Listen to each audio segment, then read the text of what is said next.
राजनांदगांव संस्कार धानी का हाल जानेंगे रिपोर्टर देवाशीष झा के साथ। सरगुजा के सियासत का हाल जानेंगे गोल्डी गजोरिया। राजनांदगांव लोकसभा क्षेत्र में 26 अप्रैल को वोटिंग हुई थी, जिसके बाद ईवीएम मशीनों को स्ट्रांग रूम में रखा गया है। 4 जून को पूरे देश में लोकसभा चुनाव के परिणाम आने वाले हैं। इसको देखते हुए राजनांदगांव लोकसभा में मतगणना की तैयारियां प्रशासन ने शुरू कर दी है। राजनांदगांव कलेक्टर संजय अग्रवाल ने बताया कि मतगणना के लिए सुपरवाइजर और माइक्रो ऑब्जर्वर की 3 दिवसीय ट्रेनिंग आयोजित की गई। ट्रेनिंग में राजनांदगांव जिले के अंतर्गत आने वाली 4 विधानसभाओं में हुए मतदान गणना के लिए ट्रेनिंग दी जा रही है। तो बताइए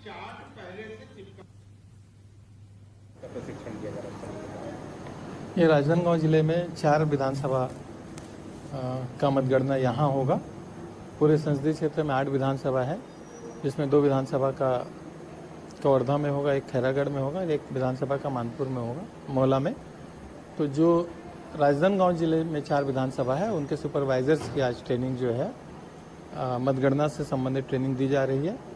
ट्रेनिंग का ये प्रथम चक्र है। इसके बाद कल और परसों और भी माइक्रो ऑब्जर्वर्स और असिस्टेंट काउंटिंग स्टाफ जो है उसको ट्रेनिंग दी जाएगी। और इस तरह से बहुत बारीकी से कि क्या चीज़ें देखी जानी है, किस तरह से हमें ये टेबल का डिसिप्लिन मेंटेन करना है, उस आपके टेबल पे कौन कौन से बूथ की मशीनें आएंगी, क्या सीरियल नंबर होगा, और पहले से सारा चीज़ों को समझ लें। वहाँ काउंटिंग एजेंट्स हैं, उनको दिखाएं और उसके बाद फिर अपना मतदान का मतगणना का जो है प्रोसेस उसको स्टार्ट करेंगे। और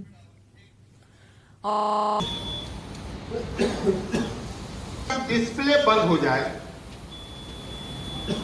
और स्क्रीन पर चार्ट पहले से चिपका होगा, जिस चार्ट में राउंड वाइज पहले राउंड में कौन से मतदान केंद्र की मशीन आएगी। ये राजनांदगांव जिले में 4 विधानसभा का मतगणना यहाँ होगा। पूरे संसदीय क्षेत्र में 8 विधानसभा है, जिसमें 2 विधानसभा का कवर्धा में होगा, एक खैरागढ़ में होगा, एक विधानसभा का मानपुर में होगा, मोहला में। तो जो राजनांदगांव जिले में 4 विधानसभा है, उनके सुपरवाइजर्स की आज ट्रेनिंग जो है मतगणना से संबंधित ट्रेनिंग दी जा रही है। ट्रेनिंग का ये प्रथम चक्र है। इसके बाद कल और परसों और भी माइक्रो ऑब्जर्वर्स और असिस्टेंट काउंटिंग स्टाफ जो है उसको ट्रेनिंग दी जाएगी।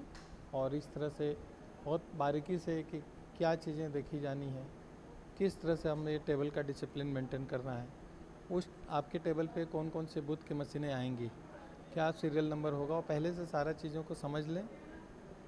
वहाँ काउंटिंग एजेंट्स हैं, उनको दिखाएं और उसके बाद फिर अपना मतदान का मतगणना का जो है प्रोसेस उसको स्टार्ट करेंगे। और बहुत सावधानी से जिस कैंडिडेट को कितने वोट मिले हैं उसके समक्ष जो भी वहाँ पे पेपर्स होंगे उसमें उनका नाम होगा, ठीक उनके सामने लिखें। इस तरह की इनको ट्रेनिंग दी जा रही है। और ट्रेनिंग में क्या डिसिप्लिन रखना है, कैसे इलेक्ट्रॉनिक चीज़ों का वहाँ पे लाना नहीं है, उन सारी चीज़ों के बारे में बताई जा रही है। कौन से विधानसभा में जाएंगे ये अभी नहीं पता लगेगा, ये लास्ट समय पे इनको पता लगेगा।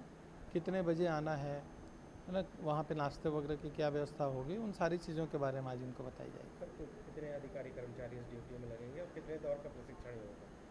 ये प्रशिक्षण 2 चरणों का होगा। ये प्रथम चरण 15, 16, 17 है। सेकेंड चरण हमारा 29, 30, 31 को हम लोगों ने रखा हुआ है। अधिकारी हर एक 14 टेबल हर बूथ पे, हर विधानसभा पे है, तो लगभग एक टेबल पे 3 अधिकारी हैं और इसके अतिरिक्त तो और भी लोग होते हैं। तो मुझे लगता है 60-65 के आसपास हर एक विधानसभा में अधिकारी कर्मचारी रहेंगे, उससे ज़्यादा ही रहेंगे बल्कि। है ना।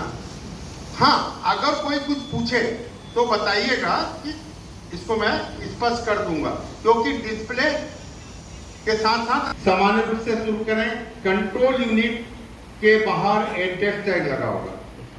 एड्रेस टैग में मतदान केंद्र का क्रमांक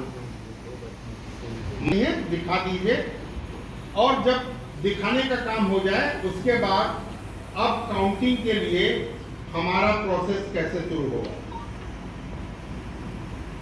सबसे पहले तो फिर सहजता से आपके कामों में वो बिना रोक के जुड़ते चले जाते। तो प्रारंभिक तौर पे आपको कमेंट्री नहीं करना है, जोरों से चिल्ला के आप देखो ये हो रहा है, ये हो रहा नहीं, पर आपकी निष्पक्षता, आपकी स्पष्टता को प्रारंभिक रूप से थोड़ा आन में आते ही इसकी फोटो मत प्रारंभिक तौर पर, जैसा कि मानिकरण साहब आपसे कह रहे थे कि आपका 1-2 राउंड में व्यवहार क्या रहता है, उसके आधार पर जाली के उस तरफ बैठे हुए, इससे आप मिलान करने की प्रक्रिया पूर्ण कर लें।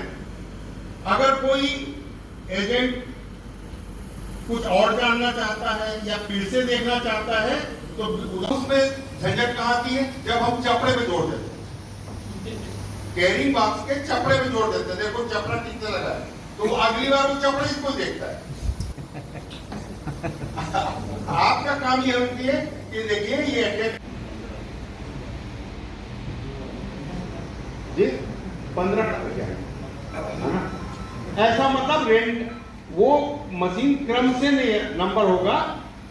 आप अब उसमें अगर एक ही उनको दिखाएं और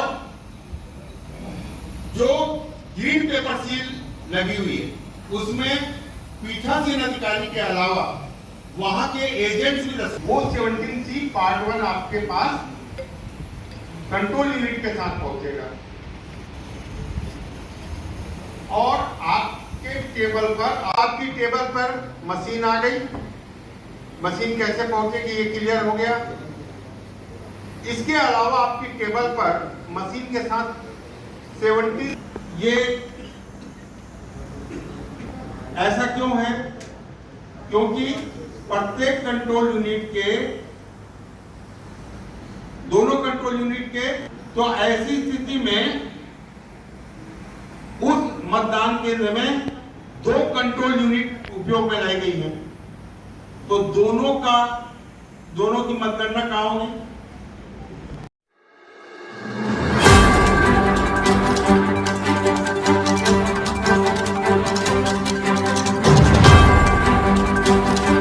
गंगा संस्कार धानी का हाल जानेंगे रिपोर्टर देवाशीष झा के साथ। सरगुजा के सियासत का हाल जानेंगे गोल्डी कजोरी।